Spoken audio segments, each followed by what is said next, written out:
Hello traders, a very good morning to all of you. आज date है 30 सितंबर 2024 and अभी time हो रहा है 9:36। सो जैसा कि वीकेंड पे मैंने अपनी एनालिसिस वीडियो में बताया था, पीएनएल रिव्यू वीडियो में, आज से हम अपना नंबर ऑफ़ ट्रेड्स को लिमिट करने वाले हैं। सो सिर्फ 3 ट्रेड्स आज के दिन में लेंगे, ठीक है, जिसमें से एक ट्रेड मेरा अभी तक हो चुका है, ठीक है, वो मैं आपको अभी एक्सप्लेन करता हूँ। उससे पहले मैं आपको बता दूँ कि इसके साथ साथ मैंने अपने अकाउंट में कैपिटल जो है वो इन्फ्यूज़ कर दी है, ठीक है। सो आज से हमारा एक तरह से 20K कैपिटल चैलेंज स्टार्ट हो रहा है, ठीक है।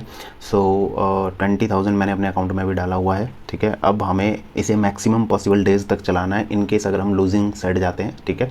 अगर हम प्रॉफिटेबल साइड जाते हैं तो हम जैसा कि हमारा रूल है ही कि हम उसमें से कुछ कुछ विड्रॉ भी करते रहेंगे टाइम टू टाइम, ठीक है। सो अब मैं आपको एक बार दिखा भी देता हूँ अपना कोटक न्यू का अकाउंट, वहाँ पे आपको दिख जाएगा। बेसिकली ये रहा, यहाँ पे आपको 20,000 अमाउंट दिख रहा होगा, ठीक है। 20,000.50 ये हमारा यहाँ पे फंड्स जो हैं वो ऐड हो चुके हैं, ठीक है। सो अभी मैं आपको लेके चलता हूँ वापस चार्ट्स पे, ठीक है। तो जो सबसे पहला ट्रेड मेरा था that was in mid cap Nifty, ठीक है। तो मैं इसका सबसे पहले चार्ट ओपन कर लूँ। ऑलराइट, सो यहाँ पे ये चार्ट ओपन हो चुका है। 2 मिनट टाइम फ्रेम पे चलते हैं वापस, ठीक है। इसमें मैंने बहुत छोटा सा एक स्कैल्प ट्राई किया था, ठीक है, इस पर्टिकुलर इंडेक्स में, ठीक है। ये पर्टिकुलर कैंडल जब बनी थी एंड उसके बाद ये वाली कैंडल क्लोज हुई, तो इस कैंडल पे मैंने जो है वो एक स्कैल्पिंग ट्राई करी यहाँ पे, ठीक है। एंड इसमें मैंने कुछ पॉइंट्स कैप्चर करे। जो पॉइंट थे दैट वाज 10 के आसपास पॉइंट्स थे, ठीक है। तो इसमें जो टोटल प्रॉफिट मैंने किया दैट वाज 510 रुपीज़। ये मेरा पहला ट्रेड था और मैंने इसको क्विकली एंटर किया एंड क्विकली एग्जिट कर दिया। कुछ सेकंड्स के अंदर ही मैंने इसको एग्जिट कर दिया था, ठीक है। मैंने इसको ज़्यादा लंबा होल्ड नहीं करा बिकॉज मिड कैप निफ्टी कभी कभी रिवर्सल बहुत तेज़ी के साथ करता है, ठीक है। सेम डायरेक्शन में जाता है तो मूव भी अच्छा करता है, जैसे अभी भी वो उसी डायरेक्शन में है। एंड जो मेरा एसएल था वो अभी भी हिट नहीं हुआ है एंड उसने लगभग ये समझ लो अबाउट 13-14 पॉइंट्स और इसके ऊपर गया हुआ है वो, ठीक है। बट मैंने इसको मतलब यहाँ पे देखो एग्ज़िट कर दिया, ठीक है। बिकॉज यहाँ से अगली कैंडल अगर हम देखें तो ये ग्रीन क्लोज हुई है, इवन दो प्रीमियम पे उतना खास इम्पैक्ट नहीं पड़ा है क्योंकि पहले वो मतलब मार्केट नीचे की साइड गया था तो प्रीमियम अच्छा बढ़ा था, उसके बाद वो यहीं लो के आसपास ही क्लोज हुआ, मतलब ज़्यादा कुछ इम्पैक्ट नहीं पड़ा था। फिर इस कैंडल में प्रीमियम अच्छा मूव हुआ है, ठीक है। तो ये था मेरा फर्स्ट ट्रेड, ठीक है। इसको लेने का लॉजिक क्या था? नंबर 1, ऑनेस्टली बताऊं तो पहला ट्रेड मुझे यहाँ पे लेने की इच्छा हो रही थी, लेकिन जो हमारा रूल था कि 9:30 तक कोई ट्रेड नहीं लेना है, इस वजह से मैं अपने आप को होल्ड कर दिया, ठीक है। अदरवाइज़ मैं यहाँ कहीं पे ट्रेड लेता बिकॉज ये अपने पिवट पॉइंट तक जाके एक अच्छी इसने रेड कैंडल बनाई, उसके बाद ग्रीन बनाने की कोशिश करी लेकिन एक रिजेक्शन ली अप साइड से, और फिर यहाँ से डाउन साइड के लिए मेरा यहाँ तक का टारगेट होता लगभग, ठीक है। लेकिन मैंने आपको बता ही दिया कि कुछ अपने रूल की वजह से हम ये ट्रेड नहीं ले पाए। उसके बाद इसने नीचे क्लोजिंग करी, ऊपर जाने की कोशिश करी, बार बार रिजेक्शन ली एंड देन जब रेड कैंडल इसने क्लोज करी तब मैंने यहाँ से एक डाउन साइड का ट्रेड लिया, ठीक है। सो ये था ओवरऑल लॉजिक मेरे ट्रेड का। अभी इवन दो मार्केट बहुत अच्छे से और ज़्यादा फॉल किया है यहाँ पे, ठीक है, बट अब हम इस ट्रेड से बाहर हो चुके हैं तो अभी कुछ नहीं किया जा सकता।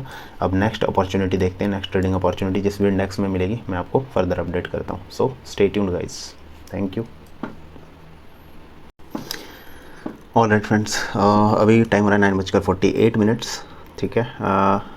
यहाँ कहीं पे मैंने रिस्क लिया था इस पर्टिकुलर कैंडल की क्लोजिंग पे, जो आप कैंडल देख रहे हो ये वाली, ये पर्टिकुलर कैंडल जो है, ठीक है।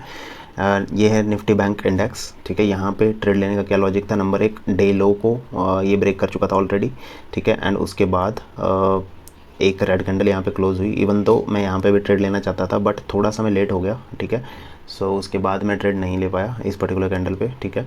बट देन यहाँ पे ग्रीन कैंडल क्लोज हुई, ठीक है। अगली कैंडल का मैंने वेट किया कि और ऊपर निकलेगी या डाउन साइड आएगी, डाउन साइड आने लगी तो मैंने प्रॉपर क्लोजिंग का यहाँ पे वेट किया, ठीक है। जब ये कैंडल क्लोज हुई तो मैंने एक यहाँ पे छोटा सा स्कैल्प यहाँ पे करा है, ठीक है। कुछ ज़्यादा मेजर यहाँ पे पॉइंट्स कैप्चर नहीं किए, क्विकली एंट्री की एंड क्विकली एग्जिट किया।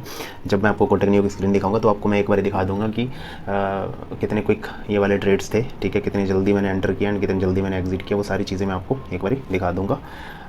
ये प्रॉपरली स्कैल्पिंग ट्रेड थे मेरे, जो भी थी स्कैल्पिंग थी बेसिकली, ठीक है, क्योंकि यहाँ पे मैंने बहुत जल्दी एंट्री एंड एग्जिट्स करे हैं, ठीक है। तो इस पर्टिकुलर ट्रेड में जो है वो मेरे को प्रॉफिट हुआ, जो मैंने ये ट्रेड यहाँ पे लिया था तो इसमें मुझे प्रॉफिट हुआ, प्रॉफिट वॉज 401 रुपीज़, ठीक है, इतना प्रॉफिट हुआ। सो अभी जो मेरी करंट पोजीशन है that is 911 rupees in profit, ठीक है। तो आफ्टर 2 ट्रेड्स ये मेरी पोजीशन है अभी तक की। अब एक ट्रेड हमारे पास और बचता है, फाइनल ट्रेड, वो हमें लेना है बेसिकली, और उसके बाद अपने ट्रेडिंग को बाय बाय कहना है आज के लिए। तो देखते हैं, बहुत स्ट्रेच हो रहे हैं इंडेक्सेस सारे, बहुत तेज़ी के साथ फॉल कर रहे हैं, पता नहीं अभी कहाँ तक फॉल करेंगे बेसिकली, ठीक है। तो लेट्स वेट एंड वॉच क्या होता है फर्दर। अगर मुझे कोई ट्रेडिंग अपॉर्चुनिटी मिलती है तो मैं आपको अपडेट करता हूँ। So till then stay tuned and keep watching. Thank you. Okay friends, so यहाँ पे मेरा फाइनल ट्रेड जो था वो भी मैं ले चुका हूँ, ठीक है। इवन दो मार्केट यहाँ से बहुत ज़्यादा फॉल कर चुका था नीचे, लेकिन मैं एक छोटी सी स्पाइक के लिए ही, बिकॉज मैं स्कैल्पिंग कर रहा था यहाँ पे, सो एक छोटी सी स्पाइक के लिए मैंने वापस यहाँ पे एंट्री बनाई थी। मिड कैप निफ्टी का ये मेरा चार्ट है, ठीक है। यहाँ थोड़ा सा मार्केट रुका एंड उसके बाद अप साइड की ओर जाके जैसे इसने अपने 9 EMI को टच किया था, ठीक है, उससे वो रिवर्स होने लगा नीचे की साइड, तो मैंने इस रेड कैंडल पर डाउन साइड का रिस्क लिया था, ठीक है, एक छोटे से SL के साथ। अगर मैं बोलूँ तो 2 रुपये का भी SL, 2 रुपये के आसपास, नहीं सॉरी 4 रुपये के आसपास SL था इसमें, ठीक है। सो इसका हाई का मैंने SL लगा रखा था एंड देन यहाँ से मैंने एक डाउन साइड का और ट्रेड प्लान किया था, ठीक है। बट इस पर्टिकुलर ट्रेड में हमारा SL हिट हो गया, ठीक है। तो जो 901 रुपीज़ का हमारा प्रॉफिट था अभी, उसमें से लगभग 900 एंड समथिंग का था आई गेस, एंड जो अभी बेसिकली लॉस हुआ that was 207 rupees, 207 rupees. And अभी जो करंट पोजीशन है मेरी दैट इज़ 704 रुपीज़, ये प्लस में आज की पोजीशन है, ठीक है।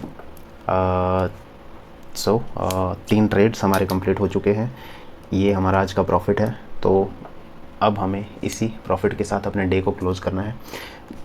इसके बाद हम और कोई फर्दर ट्रेड्स नहीं ले सकते, सिंस हमने अपने लिए नंबर ऑफ़ ट्रेड्स 3 पे फिक्स कर दिए हैं। सो आज की ट्रेडिंग को यहीं पे ख़त्म करना होगा। सो that is it for this video and today's trading session guys. अभी मैं आपको क्विकली कोटक न्यू की स्क्रीन पे दिखा देता हूँ आज की पोजीशन कैसी, मतलब क्या थी, कहाँ कहाँ पे एंट्रीज़ करी एंड मतलब बेसिकली टाइमिंग की कितनी देर के लिए मैंने ट्रेड्स को होल्ड करा। बहुत क्विकली सारे ट्रेड्स मैंने एग्जिट किए हैं। सो मैं आपको एक बारी वो दिखा देता हूँ कोटक न्यू की स्क्रीन पे एंड अपना फाइनल PNL भी आपको वहाँ पे जाके मैं दिखा देता हूँ। सो चलिए चलते हैं मेरी कोटक न्यू की स्क्रीन पे। फ्रेंड्स, सो ये हम आ चुके हैं अपने ट्रेडिंग सेटअप पे, ठीक है। सो ये बैंक निफ्टी एंड निफ्टी का चार्ट है। यहाँ पे बैंक निफ्टी में मैंने एक ट्रेड लिया था एंड 2 ट्रेड्स मैंने मिड कैप निफ्टी में लिए थे, ठीक है। जो ये लास्ट ट्रेड मैंने लिया था यहाँ कहीं पे मूविंग एवरेजेस के आसपास जब आया था मार्केट, ठीक है, तब मैंने लास्ट ट्रेड लिया था। तो इस ट्रेड से मैं उतना ज़्यादा इन्फ्लुएंस्ड नहीं था, बट मैंने लिया क्यों वो मैं आपको बताता हूँ। सबसे पहले इन्फ्लुएंस्ड क्यों नहीं था, बिकॉज यहाँ पे ना कंसोलिडेशन हुई थी, मतलब लगभग 8-10 मिनट्स के आसपास यहाँ पे मार्केट रुका एंड उसके बाद अप साइड की ओर निकला, ठीक है। तो कंसोलिडेशन के बाद जब भी निकलता है तो थोड़ा मतलब सस्टेन कर जाता है मार्केट थोड़े टाइम तक, ठीक है। बट फिर दिमाग ख़राब क्यों हुआ और मैं क्यों डाउन साइड की ओर बैठ गया, बिकॉज यहाँ से मार्केट जब ऊपर गया तो ये ऊपर जो सपोर्ट थी अब ये रेजिस्टेंस बन चुकी थी। नंबर 1 ये एक इंपॉर्टेंट लेवल थे और दूसरे मूविंग एवरेजेस बहुत ज़्यादा ट्रेंडिंग थे, तो इसीलिए इसने जैसे मूविंग एवरेज को टच करने के बाद एक रेड कैंडल बनाने लगा, तो इसीलिए मैंने इस ट्रेड में एंट्री करी, ठीक है। उतना परफेक्ट ट्रेड नहीं था, इस वजह से शायद हमारा SL इसमें हिट हो गया, बट कोई दिक्कत नहीं है। ओवरऑल रिजल्ट हमारा आज का दिन प्लस में है, प्लस 704 रुपीज़, ठीक है। तो सबसे अब मैं आपको दिखा देता हूँ ऑर्डर्स, ठीक है। यहाँ पे टोटल 6 ऑर्डर्स हैं, मतलब 3 ट्रेड्स, ठीक है। अगर पहले ट्रेड की मैं बात करूँ मिड कैप निफ्टी का, ये रहा, जस्ट सेकेंड, ये था 933.22 पे मैंने एंटर किया, 933.56 पे मैंने इसको एग्ज़िट कर दिया, मतलब 20-25 सेकंड्स के आसपास मैंने इसको होल्ड किया एंड इसको एग्ज़िट कर दिया। नेक्स्ट ट्रेड जो मेरा था बैंक निफ्टी में 947.03 पे एंटर किया, 947.33 पे एग्ज़िट कर दिया, ठीक है। और जो थर्ड था उसको लगभग 1 मिनट के आसपास होल्ड किया, बट उसमें SL हिट हो गया, ठीक है। So that is it about today guys. So आज के दिन में हमने प्लस में क्लोज़ किया है। अगर परसेंटेज वाइज बात करें तो ये लगभग हमारा कितना होता है, 20,000 ओवरऑल कैपिटल थी, ठीक है। 700 डिवाइडेड बाई 20, ठीक है, इतना आ गया। व्हाट इज़ दिस 0.0, मतलब 3% के आसपास ये हमारा निकल गया है, 3.5% के आसपास आज की रिटर्न ओवरऑल कैपिटल पे, not utilized capital. Utilized capital की बात करें तो बहुत ही ज़्यादा कम थी, बिकॉज मिड कैप निफ्टी की आज एक्सपायरी है आई गेस। इसके प्रीमियम्स बहुत ज़्यादा सस्ते हैं आज के दिन में, 48 मतलब 50 के आसपास मुझे इसके प्रीमियम्स मिले हैं। सो जस्ट अ सेकेंड, हाँ, तो दैट इज़ इट। अब इस वीडियो को यहीं पे एंड करते हैं। एंड मिलते हैं कल एक नए मंथ के साथ, एक नए ट्रेडिंग सेशन के साथ, ठीक है। इस मंथ के रिजल्ट्स मैंने आपको ऑलरेडी दिखाई दिए हैं, हम ओवरऑल लॉस में क्लोज कर रहे हैं ये वाला मंथ, ठीक है। अब देखते हैं अगला अगला मंथ हमारा किस तरह से जाता है, ठीक है। तो मिलते हैं नए मंथ में नई ट्रेडिंग जर्नी के साथ, ठीक है। सो तब तक के लिए जय हिंद, जय भारत, वंदे मातरम, बाय बाय।